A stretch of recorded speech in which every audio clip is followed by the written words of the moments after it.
Received completion certificate.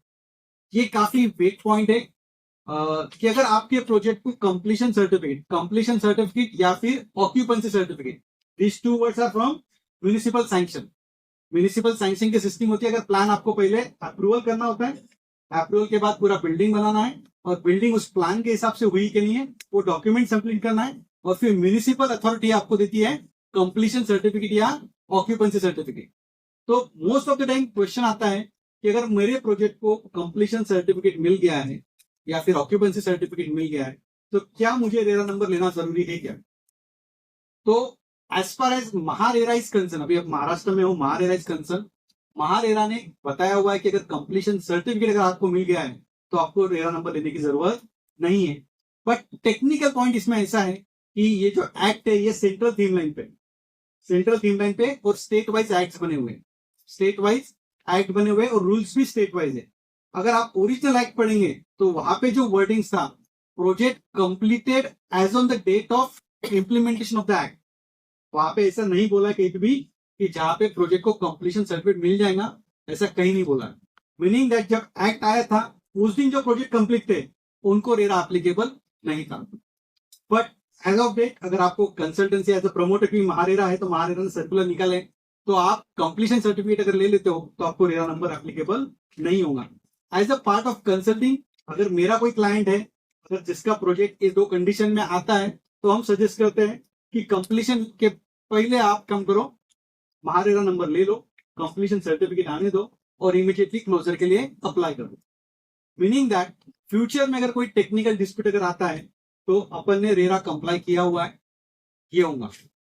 तो अगर बड़ा प्रोजेक्ट है, क्योंकि रेरा का जो मेन ऑब्जेक्टिव है वो ट्रांसपेरेंसी लाना है, लिटिगेशन कम करना है।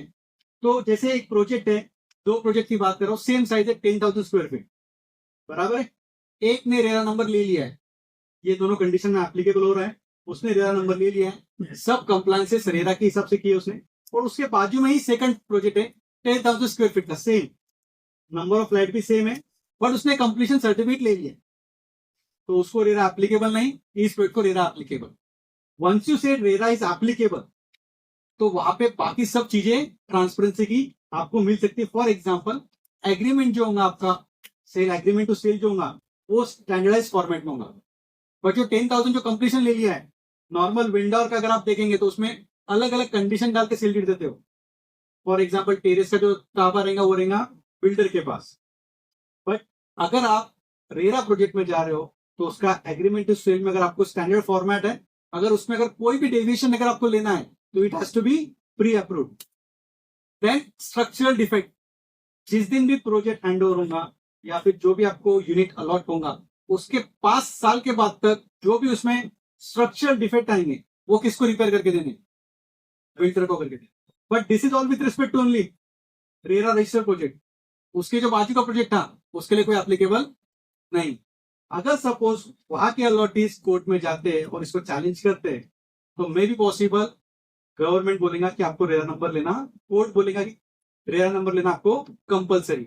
ऐसी केस लॉ राजस्थान में हुई है। राजस्थान में बताया कि आप सब जो रजिस्ट्रेशन के डॉक्यूमेंट्स है वो सब हाई कोर्ट में सबमिट करिए और वहां से रेरा नंबर दिया कंप्लीशन के बाद भी रेरा, क्योंकि वहां पे भी यही था कि कंप्लीशन मिल चुका था तो रेरा नंबर एप्लीकेबल सिस्टम ही नहीं है। बट अलॉटी गया था कोर्ट में तो वहां पे सब डॉक्यूमेंट लेके टेक्निकल उसको रेरा नंबर दिया, क्योंकि बाकी जो रूल्स है जैसे 5 ईयर्स का जो कंप्लेंट है वो नॉर्मल बिल्डर को एप्लीकेबल नहीं होता है बट रेरा प्रोजेक्ट को एप्लीकेबल होता है। सो ओवरऑल अगर आपके प्रोजेक्ट को कंप्लीशन सर्टिफिकेट अगर मिल गया है तो आपको नंबर लेने की जरूरत नहीं है।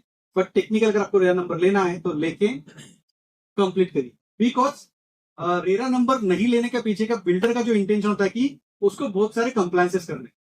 But once project is sure completion आपका कंप्लायंस कॉस्ट कम हो जाएंगे, क्योंकि आप ऐसे ही प्रोजेक्ट का कंप्लीशन ले रहे हो तो जो नंबर ऑफ कंप्लायंस 3 साल करने थे 4 साल करने थे वो आपको सिर्फ 1 या 2 क्वार्टर के लिए करने। देन रिनोवेशन रिपेयर अगर आप कुछ कर रहे हो तो आपको रेरा नंबर लेने की जरूरत नहीं है। ओवरऑल रेरा रजिस्ट्रेशन में जो मेन पॉइंट है कि मार्केटिंग इज इन्वॉल्व। अगर आप कोई भी प्रोजेक्ट का मार्केटिंग नहीं कर रहे हो, खुद के फंड से अगर प्रोजेक्ट कंप्लीट कर देते हो तो वहां पे रेरा नंबर लेने की जरूरत नहीं है। मार्केटिंग भी इन्वॉल्व। तो यहाँ पे मैंने चार्ट में बताया कि कौन से कंडीशन में नंबर एप्लीकेबल होगा, कौन से इसमें एप्लीकेबल नहीं होगा।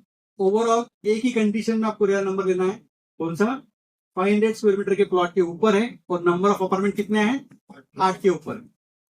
Now most of the time मुझे एक क्वेश्चन आता है कि ये जो ओपन प्लॉटेड एरिया होते हैं, प्लॉटेड लेआउट होते हैं, इनको रेरा नंबर एप्लीकेबल है क्या?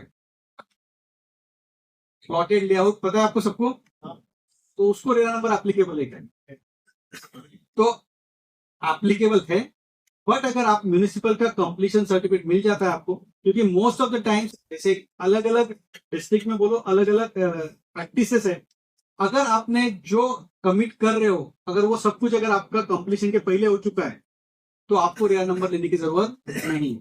बट एक प्रोजेक्ट है, गेटेड कम्युनिटी है, जहाँ पे कंप्लीशन आपने ले लिया है एज पर म्यूनिसिपल, बट वहां पे आप अलॉटी को कमिट कर रहे हो कि यहाँ पे क्लब हाउस बनने वाला है, बराबर है। ये क्लब हाउस जो बनना है वो म्यूनिसिपल सैंक्शन में, मतलब उनकी कंडीशन नहीं होती प्लॉट गिराने के बाद, उनकी कंडीशन क्या होती है, सिर्फ आपको रोड करने हैं, लाइट्स करनी, गटर्स करनी है, बाकी क्लब हाउस बनाना ये आपका ऑप्शनल है।